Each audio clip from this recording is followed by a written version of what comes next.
മലയാള സിനിമയിലെ വില്ലന്മാർ ഓരോ തവണ കാണുമ്പോഴും നമുക്ക് പേടി തോന്നിയിട്ടുള്ള വില്ലന്മാർ. സിനിമയിലല്ലാതെ അവരെ നേരിട്ട് കാണുമ്പോഴും നമുക്ക് അതേ പേടി അനുഭവപ്പെടാറുണ്ട്. അങ്ങനെ ഒരു കുരുക്കിൽ പെട്ടുപോയ ഒരുപാട് നടന്മാരുണ്ട് മലയാളത്തിൽ.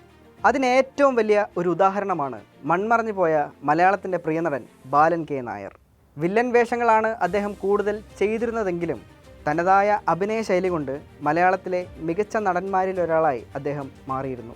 സിനിമാ നടൻ എന്നതിലുപരി നാടകങ്ങളിലും അദ്ദേഹം കഴിവ് തെളിയിച്ചിട്ടുള്ള ഒരാളാണ്. 1933 ഏപ്രിൽ 4 കൊയിലാണ്ടിയിലാണ് ബാലൻ കെ നായർ ജനിക്കുന്നത്. ചെറിയച്ഛനായ ചെറിയോമന നായരാണ് നാടകരംഗത്തേക്ക് ബാലനെ കൈപിടിച്ച് കയറ്റുന്നത്. അങ്ങനെ തൻ്റെ 14-ാം വയസ്സിൽ ബാലൻ കെ നായർ ഒരു നടനായി. പിൽക്കാലത്ത് സുഭാഷ് തിയേറ്റേഴ്സ് എന്ന നാടക സമിതിയും അദ്ദേഹം രൂപീകരിച്ചു.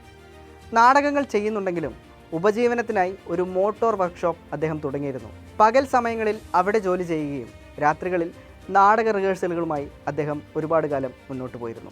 നല്ലൊരു നടനായിരുന്നത് കൊണ്ട് തന്നെ മറ്റ് നാടക സമിതികളിലും അദ്ദേഹത്തിന് അവസരം ലഭിച്ചിരുന്നു.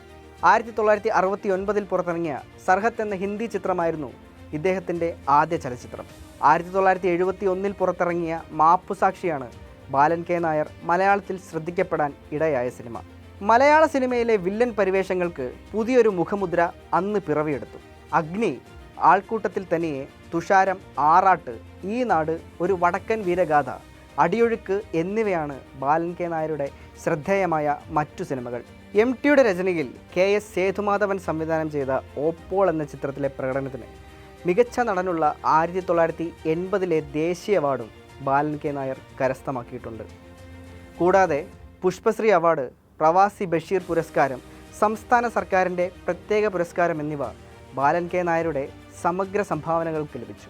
2000 ഓഗസ്റ്റ് 26 ബാലൻ കെ നായർ ലോകത്തോട് വിട പറഞ്ഞു. വിട്ടുപിരിഞ്ഞെങ്കിലും ഇന്നും മലയാള സിനിമയിലെ ഒഴിച്ചുകൂടാനാവാത്തൊരു സ്ഥാനം അദ്ദേഹം ഉറപ്പിച്ചിരുന്നു.